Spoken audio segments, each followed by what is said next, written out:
Hello. We are live. Wonderful. So nice to be live with you. Yes, Rachel, you as well. I'm glad that you are feeling better after a long bout of strep. Yeah, that was not fun. It wasn't too long though. Luckily, Hmm. I managed to heal pretty quickly. So Yes. I'm back. We'll have to go into one day a talk on healing and how you did it. Yes, that will be a good one. But I have something on my mind that I was just sharing with you that I think would be a nice topic. And that is I embodying. know as you started to mention, it got me excited. So I'd love to hear more about what you were saying. Yeah. So let's just go for it. Yeah, so my colleague, Tamina Pollock Paris, she's a dancer, but she's also a presence-based teacher. And she's just doing this wonderful work where I think we're very used to teachings coming in the form of a Dharma talk, or maybe in terms of sitting meditation. And she's doing this lovely work where she does the teachings and verbally, but then to help understand that teaching or see the teaching or feel the teaching, she embodies it in her movement. So if it's a talk on love or a talk on coming into your power or anything at all, you see it in her movement. So it just becomes so accessible, so clear that, oh, okay, this is the teaching. And it started to make me think about exercise Mm. and our lifestyles right now. And I think of, maybe we probably work most of the day for many of us. And the amount of, say, just even movement that we get is probably very small in comparison to our total day. So likely That's so true. a lot of our day is probably sitting, and maybe not much movement at all. Like maybe just our head or our mouth is moving, and maybe our hands, and that's about it.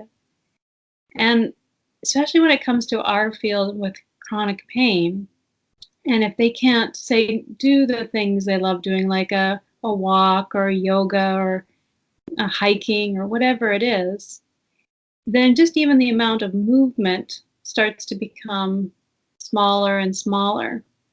And I know that we tend to think about moving as great in terms of the physiological reasons of movement and structure.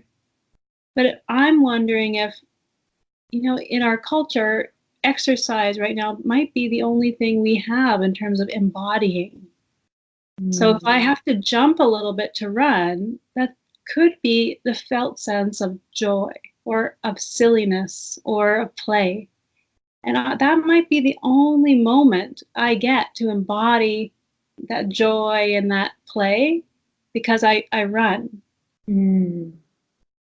But it might not always just be about the physiological benefits of exercise. So if we start to look at what are we embodying, what opportunities are we getting to embody joy, to embody love, to embody playfulness, Mm. and how does that help us with calming the nervous system and becoming all that we are?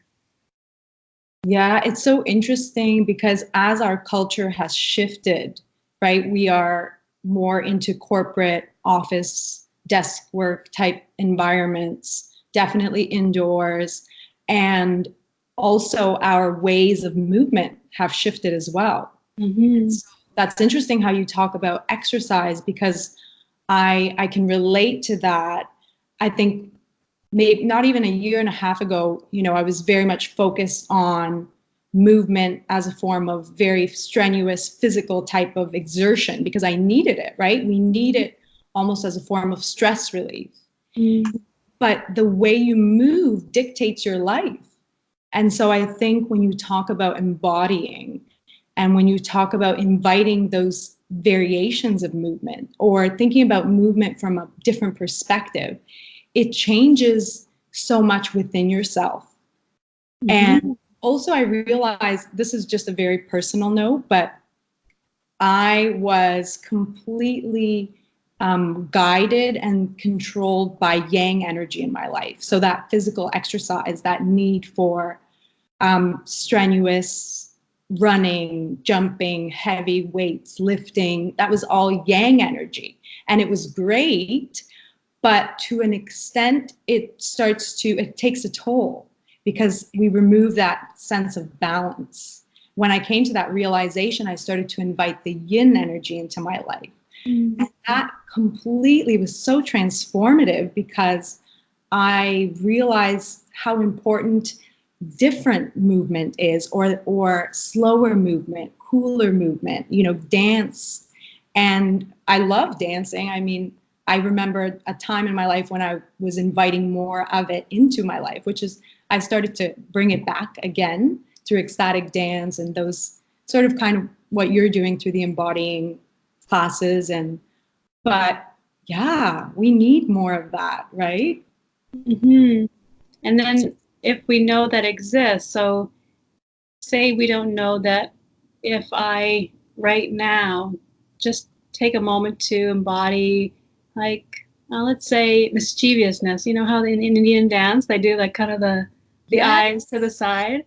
So even in this, just very, very quickly, I can embody something and I can have a felt sense of something, and it's an opportunity. But if I don't know that exists, I don't know I am the holder of that felt sense and all the qualities that I love and I want to experience, then I might not bring, first of all, that understanding isn't there. And then there might not be an intention to overtly bring that into the life. And if we don't maybe have to start with practice a little bit of it, then we don't just become that playfulness. We have to continuously find ways of getting it somehow in our life rather than we are it. As soon as we embody it more and more and more, you don't have to try to be it. You're energetically, it's so alive in you that you feel its presence, and we will need reminders. So,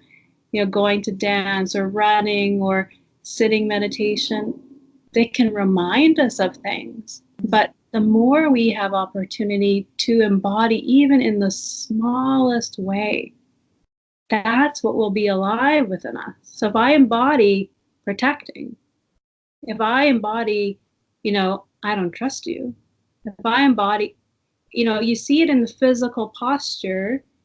And to me, it's not signifying, oh, these muscles need to be stretched because they're tight. And I see it as, oh, perhaps there might be an embodying of, I'm not safe. And that's what they might not even know that they were practicing that kind of embodying. And just by a simple shift of even just say doing this, starts to get the feeling of openness or allowing. But if we don't have the understanding or the intention of starting to embody the qualities we love and we are the source, they just start to dissolve and dissipate. They're still here, but they're very, very faint. Yes. And it works both ways, I think, too, because I think the postures that we choose to take up space within, it influences our nervous system, and that influences our thought patterns, and vice versa. Our thought patterns influence the nervous system, and that influences our physical embodiment. But it's interesting too, when you were mentioning the Indian dance and the various forms of dance, and when you are witness to them, what it inspires within you, even just witnessing that, somebody else embodying a specific feeling or emotion is so powerful and conveys so much awe and inspiration, I think. Oh, for sure. I love, that's why I think community too is a vital component of healing and thriving, because this life is not done alone. And yes, it's a beautiful practice to go within and hold that space and dissolve suffering and do all that stuff. But others are here to remind us, whether it's of patterns that are of suffering or all our beautiful qualities, when we connect with other people, they remind us of those things. Yes.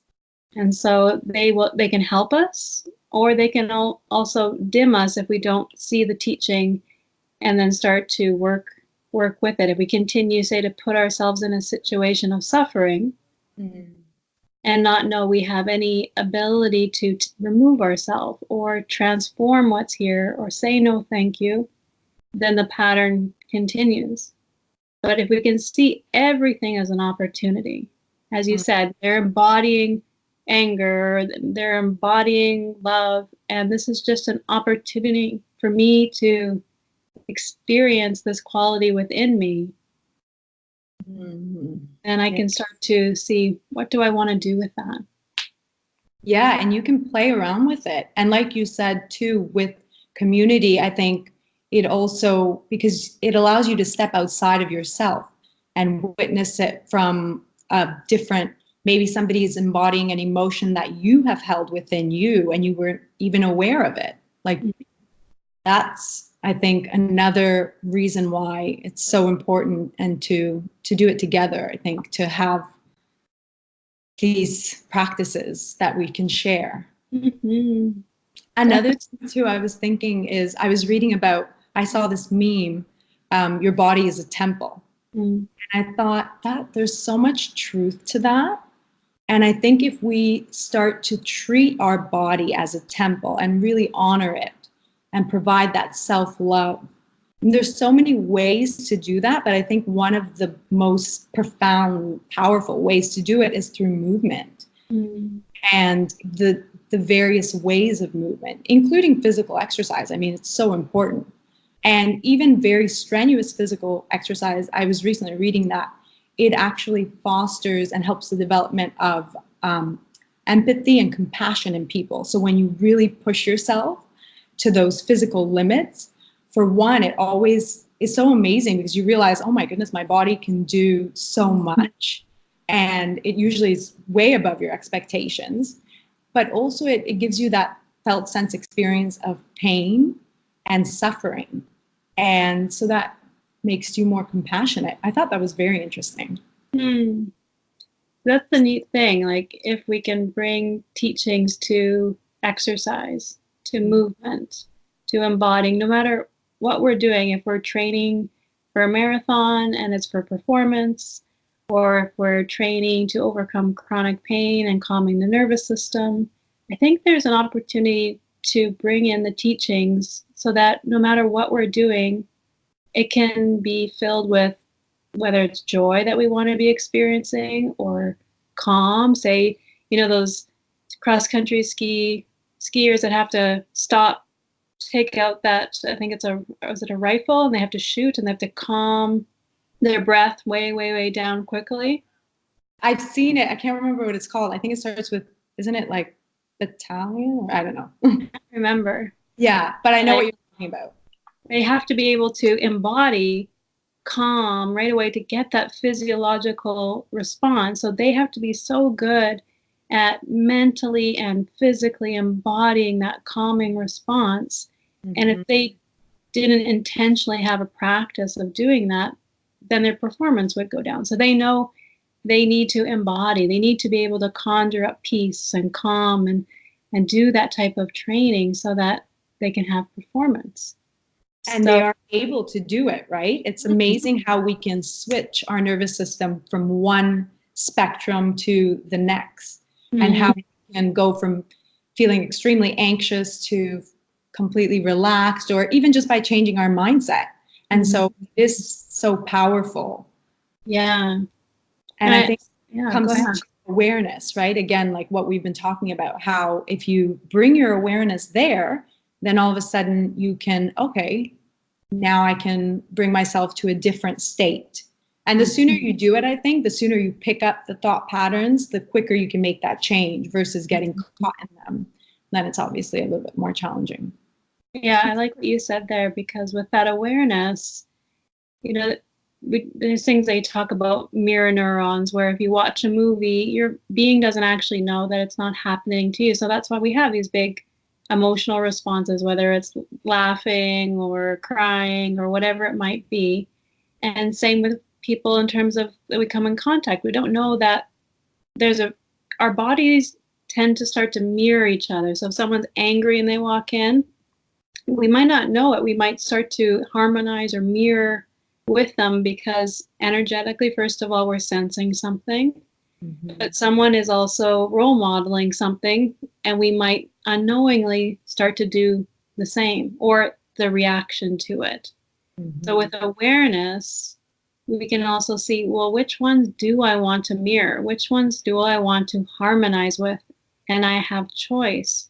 So that when someone comes in and they are really triggered and angry, we don't have to also be in anger, or we don't also have to also be in perhaps whatever strategy we've started to come up with when anger is present. We can start to choose what do we want to continue to rest in, even when anger, joy, love, it doesn't matter. But if we know about the neuroscience too and understand that our brain is very amazing in terms of what it sees, it helps us understand the felt sense of something.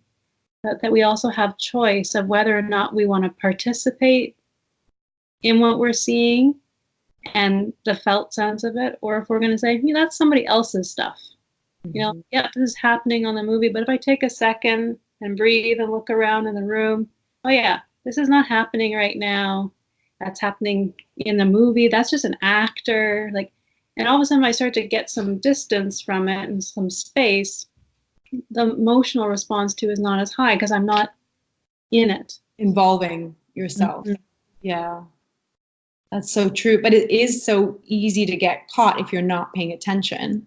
I think that's something that is there. It requires a lot of practice, but it does get easier. We were talking about getting hooked last time too. Sometimes, especially when it is something that can trigger you, you can take on somebody's energy and not even realize it and then say, oh, why am I feeling this way? And it's, oh, okay. If you retrace your steps, okay, maybe that's what brought it on. But I think that also the fact that it's so quick, our mind can, remember what we were saying, how 1 minute, oh, I'm feeling this way and now I'm hungry, or it's not easy for us to shift the focus. So tap into that power more regularly, then it's and that's I think the fun part of a mindfulness practice, because if we can find an opportunity for people to pop out of identifying with all the things we are doing, so say I get a great job and that gets me up here, or say that I break up with a partner, oh, maybe I go down here. Yes, we all have these stories of our lives and we will slightly go up and down. But if we can understand that no matter what's happening in our life, that there's something else that is here, that is steady, that is spacious, that is still and quiet and full of love always. And if we start to reference from that place as we see all the stuff happening, then that's where that ability to have that awareness of, where will I shift my attention, or do I want to mirror, or what would I like to embody at this moment? But if I don't have that little bit of space, if I'm identified with, if my job is going bad, then I have to go down it. All the physical stuff is my reality. Then I'm going to have no choice but to go wherever it goes. Yeah. And the way I started to see it is happiness is fleeting. It's temporary. And I think it's not something we should be striving for, even though that's what we're sort of conditioned to believe that we should. But I think it's so much, I like the idea of joy, moment to moment joy. You can tune into it when you choose to, and it doesn't necessarily have to, I think it's that peaceful content, that sort of a sense of tranquility that really we all seek. It's not that, really high energy state of happiness, which is fine. But as long as you realize that, It's that the waves that come and go. And so when you make that realization, I don't think that happiness, or even the opposite of that, when something really bad does take place in your life, has so much control and power over you. You just empower those other states when you find that middle ground.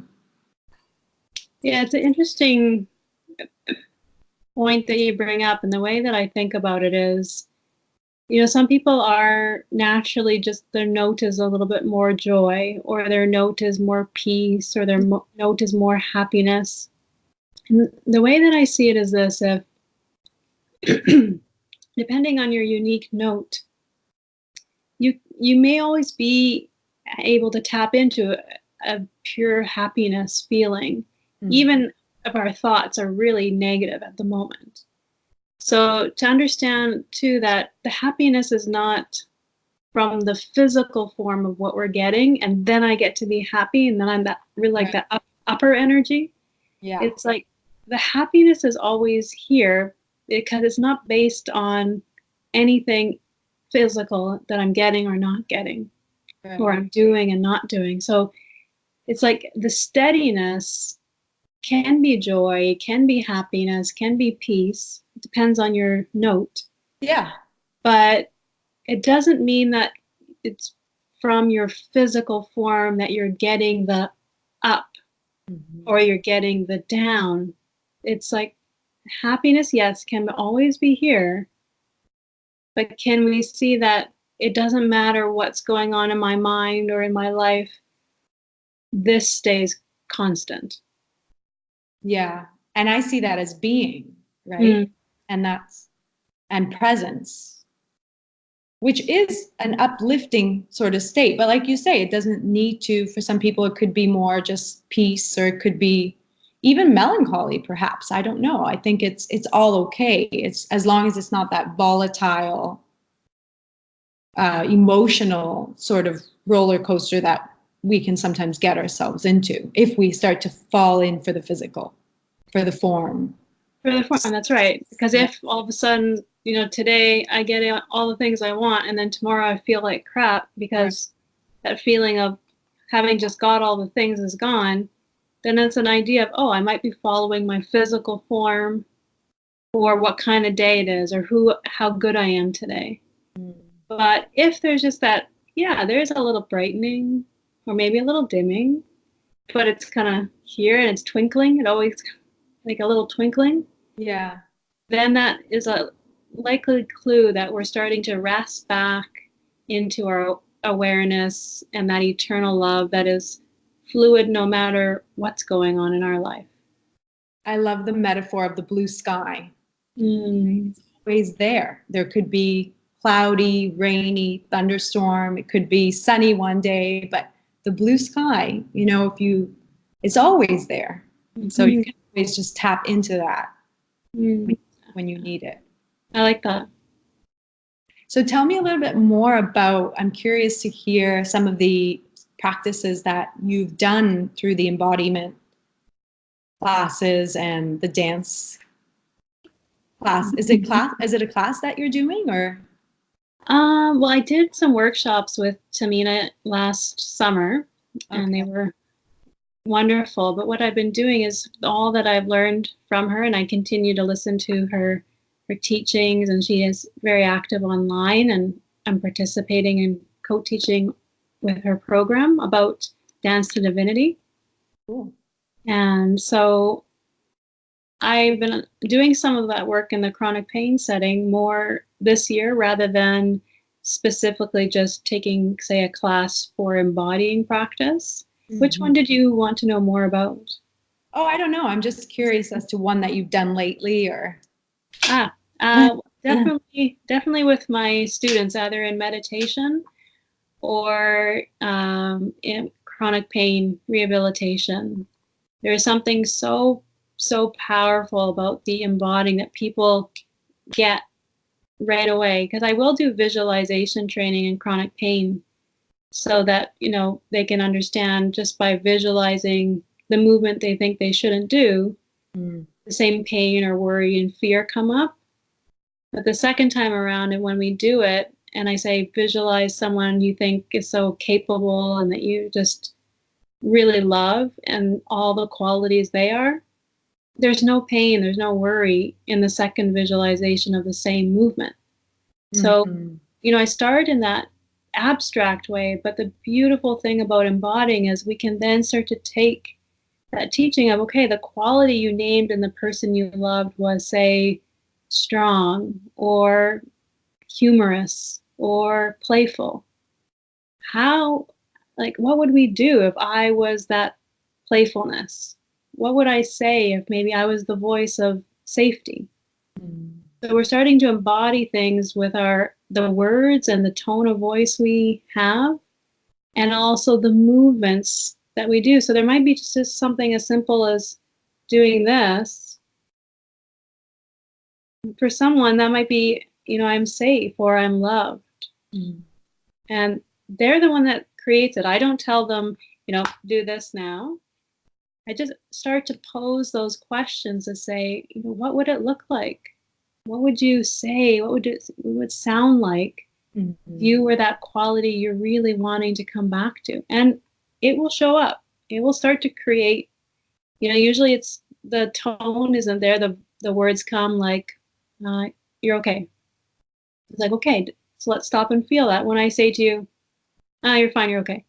Does that feel like a comfort? Does that feel like reassurance? They're like, I said, okay, well, what if I say it this way? It's going to be okay. I'm here for you. I am not leaving your side.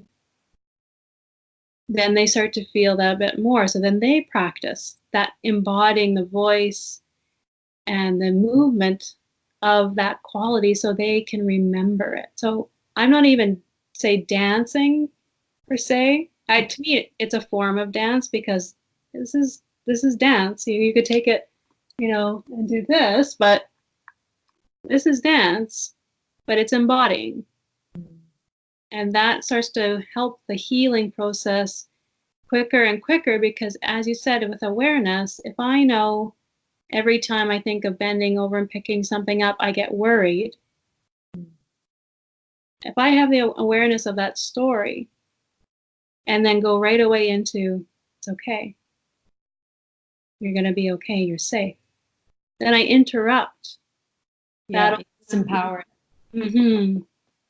I can see that as being so powerful in a patient care setting because I think just giving someone the felt sense of safety, or maybe somebody has the preconceived notion that I'm not powerful or I'm not safe, and giving them the space, holding space and allowing someone to experience that in your presence is so healing. I think that's a wonderful practice. Because exactly what you just said. Usually the felt sense in their being at the moment is, I am weak. I am not strong. Or I am stiff. I am not flexible. I am injured. I am hurt. I am not safe. So that's what mentally they're walking around with, but also it doesn't just stay mentally. Even if we're not moving, it's still being embodied. Yeah. It manifests into the physical. As soon as that's the thought process that's happening through the mind, then it becomes physical. And it does lead to a lot of, it's a vicious cycle, right? Chronic pain leads to more inflammation, leads to more pain. And so it's a matter of just saying enough. Or, maybe you do need the permission. I think some people need the permission to take up that sort of space. Yeah, you hit it right on the head where they have to be at that point to say, it's enough. I've tried getting stronger. I've tried fixing the part of my body, and it might have been months, years, thousands of appointments. Like, if we can come to talk with them very honestly with, how long do you have to suffer until you get to try something new? I hear you think you still need to get stronger. I hear you think this part of your body is still injured. How's that going for you in terms of going to practitioners to fix it, trying to strengthen something, try to how long do you have to try the same thing before we can try something new? Yeah. And so if we can get to that point together where there's that opening of like, oh, okay, you're right. I have done this strategy, not just once, probably a lot. Multiple times.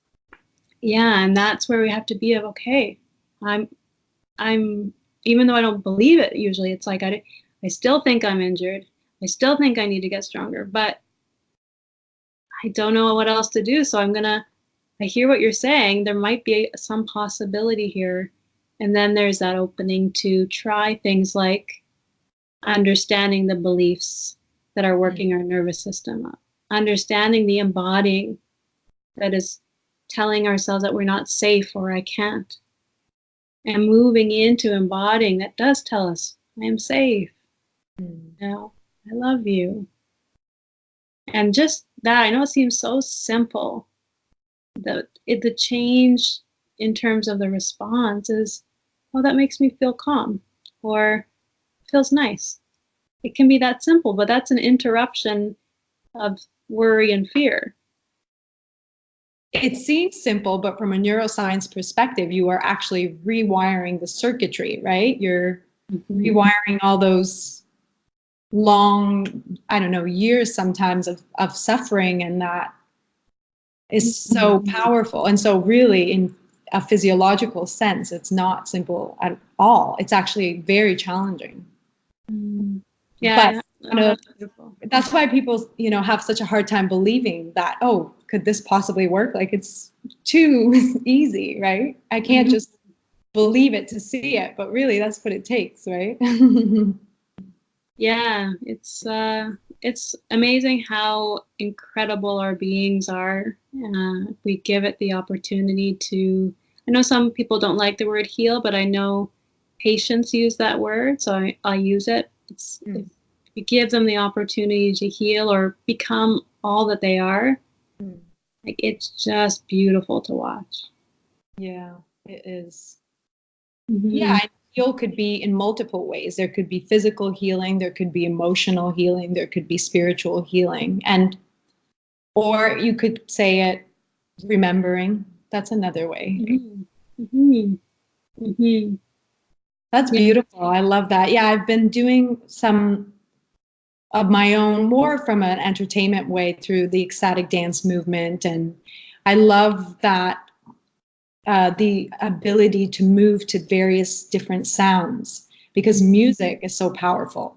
And I think sounds are powerful, and the frequencies and the vibrations of different sounds are powerful. And so that's been something that is, for me, it's been more of that yin energy practice. So allowing yourself to be able to move freely as you're called to, without fear of judgment, or just, that's the space that is created within those practices. And then moving, allowing your body to move differently to the different types of music or sounds. And it's so powerful.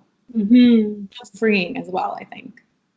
Well, it's so beautiful because you think of like whatever movement we do, usually the best thing is the feeling at the very end.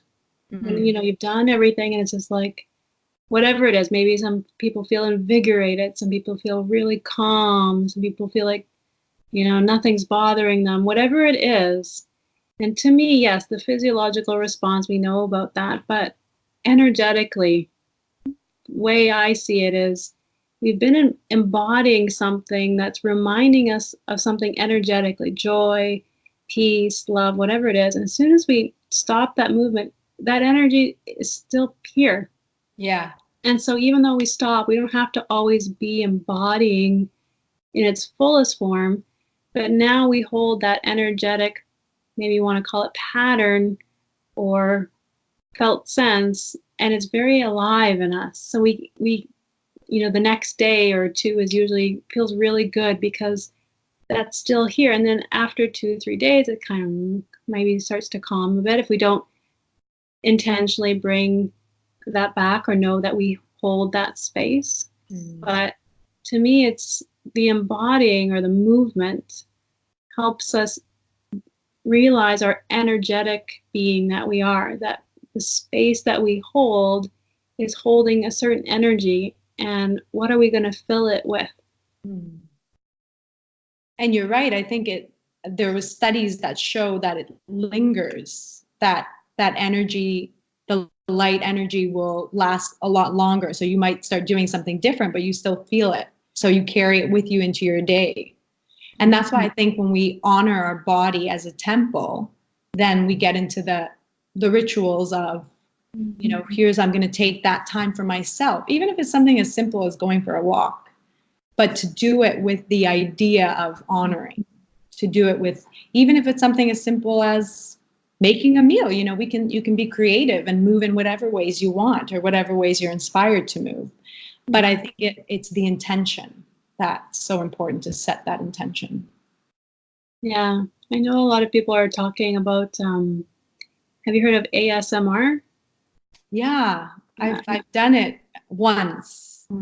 There's so many forms. I do not know the world very well, but there's a couple of people who are more on the practitioner side that have ASMR videos. So they do therapeutic work. And I find it very interesting that people are being so called to it, because to me, I see it as it's neuroscience. Mm. You know, you're watching someone receive therapeutic, gentle, caring, healing touch and taking care. And this one person like will brush someone's hair out, and you hear this. Yeah. There's some that are like just sounds that are, but this is a person, like, the intention is to provide a treatment session for the being that's there.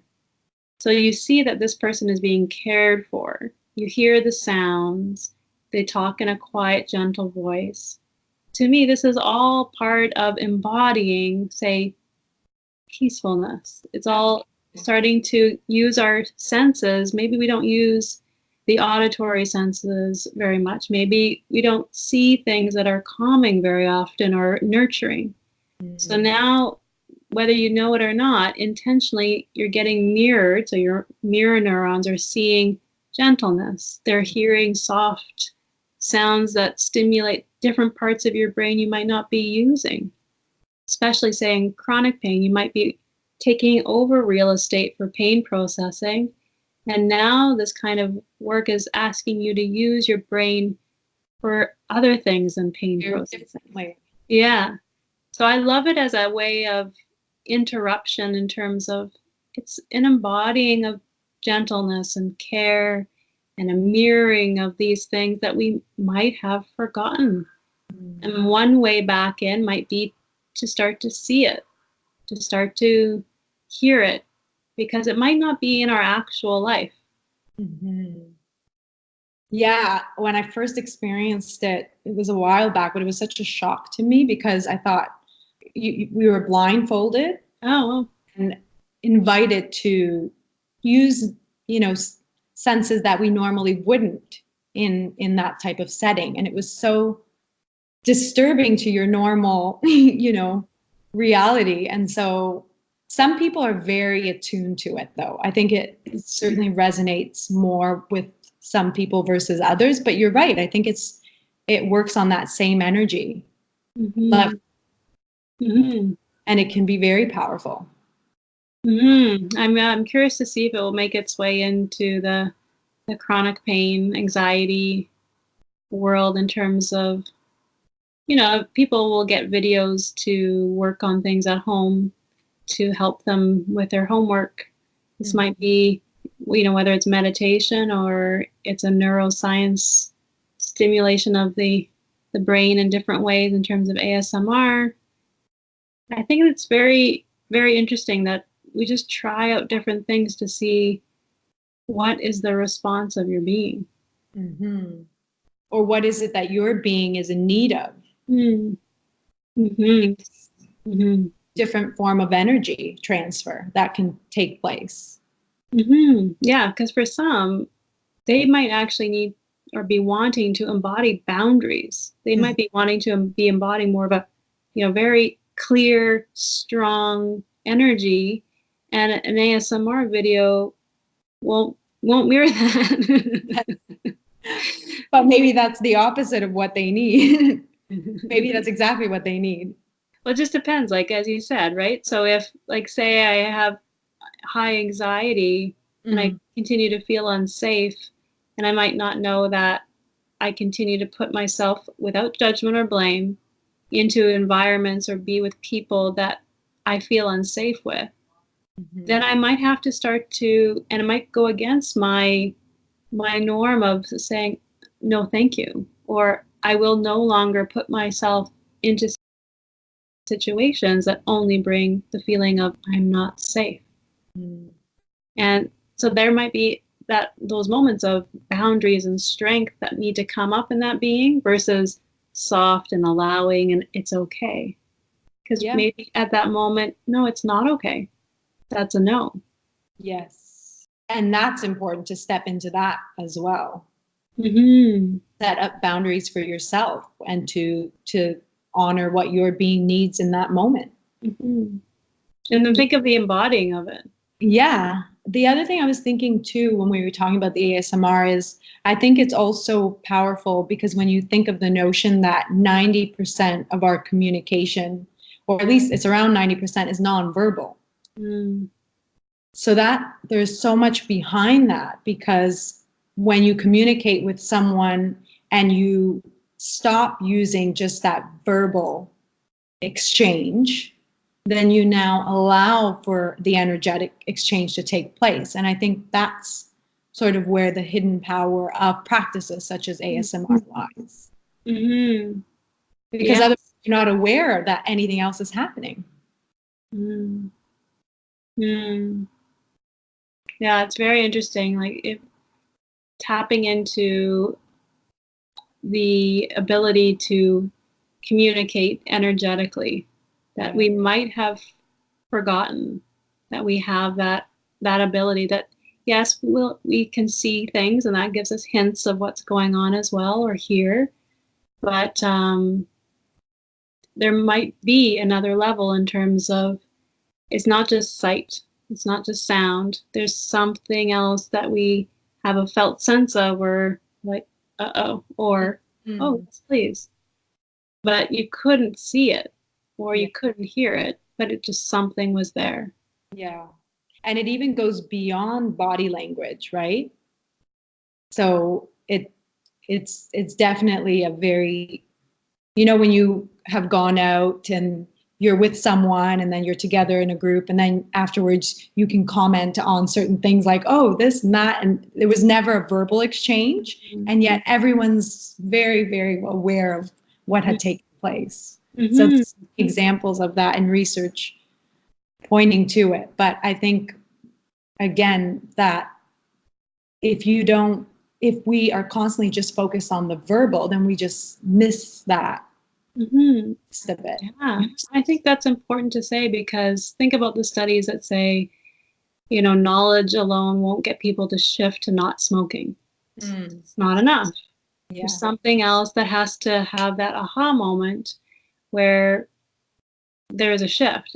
And I'm not saying that it's always the energetic or the embodying but there's something, some kind of clarity, some kind of understanding, some kind of felt sense. Something has to happen beyond knowledge, beyond an idea, where it comes in. Yeah, it has to spring from within. Yeah, knowledge alone is not enough. Nobody can convince you of anything. You can only convince yourself. So, but if we can use it like as one of the tools.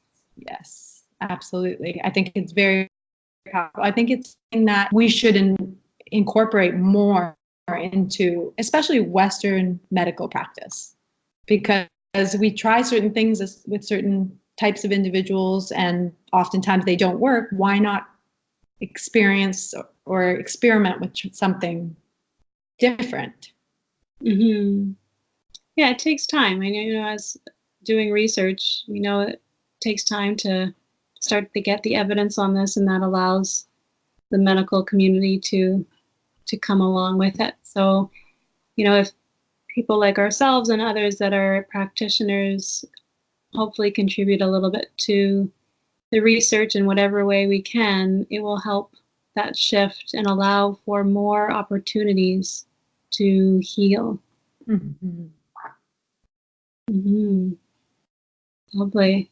Well, I think we could perhaps conclude with, again, I will do just coming back to breath and that work, but let's also bring in the intention of what do I want to rest in? What qualities do I want to always rest in? So that when we start to understand that, when we have that awareness of, oh, today I really maybe want to rest in harmony. Today I want to rest in strength. The clearer we can come to understanding that, the faster we can start to embody it. Faster we can start to express it and put that into the world and be in that and look for opportunities that are that and take ourselves out of opportunities that are not in alignment with it. So let's do a practice where we're just going to start to bring that intention of fully becoming the qualities we love. Okay, so just take a moment. Let's just have a few breaths together. Just enjoying that natural in-breath and that natural out-breath, whatever it is, not changing the breath.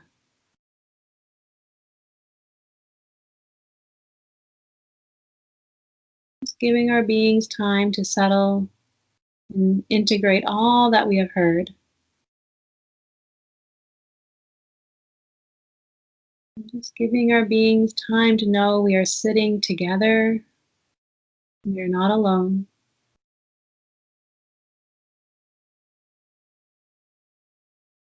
There are other beings looking to come back to their beautiful presence.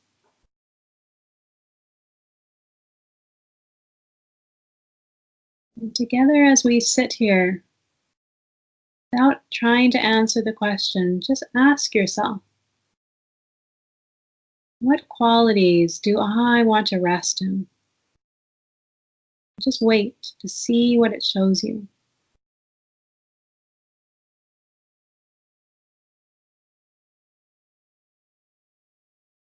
Maybe an image comes up, maybe a sensation, maybe certain thoughts.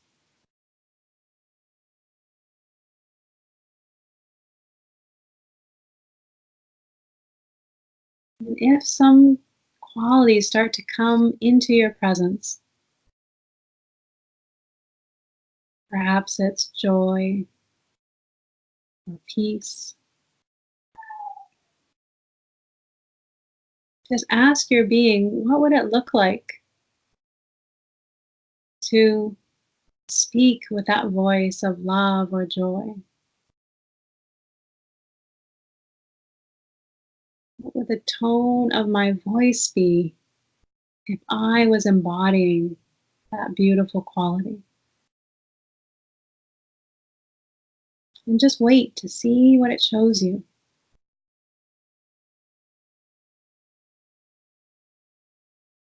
See what words come.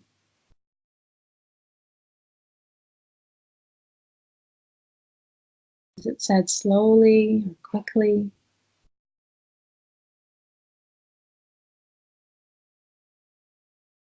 And it's okay too if nothing shows up. Just continue to ask your being and wait.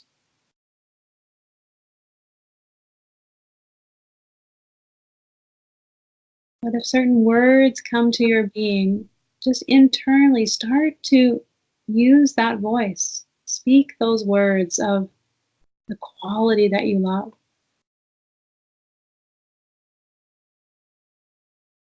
Find that tone of voice that just helps you feel that quality.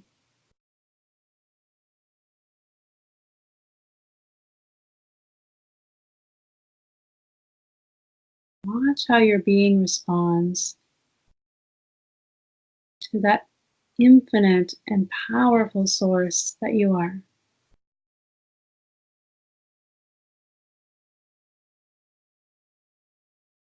Just breathing with that.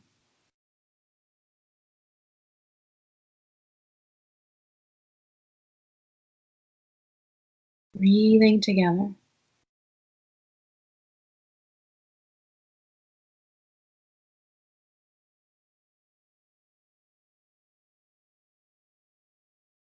Let your being rest in that energetic feeling of that quality that is here.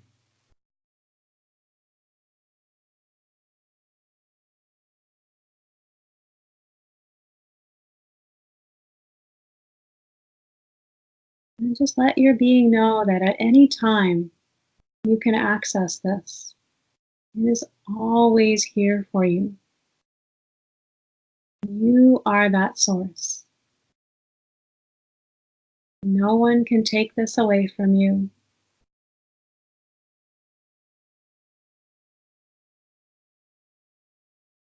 I'm just starting to take a slightly deeper breath,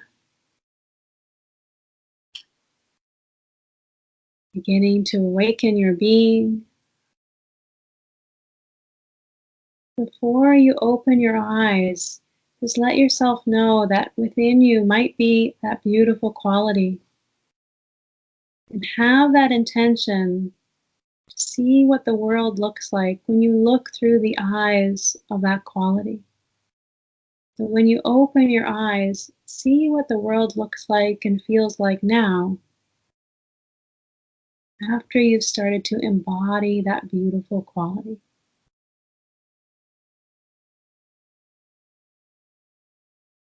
So when you feel ready to open the eyes, just giving yourself some time and space to look around.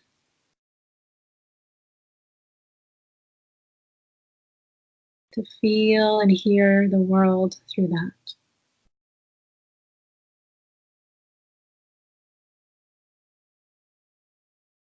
Thank you, Asana. So much, Rachel. I look forward to our next call.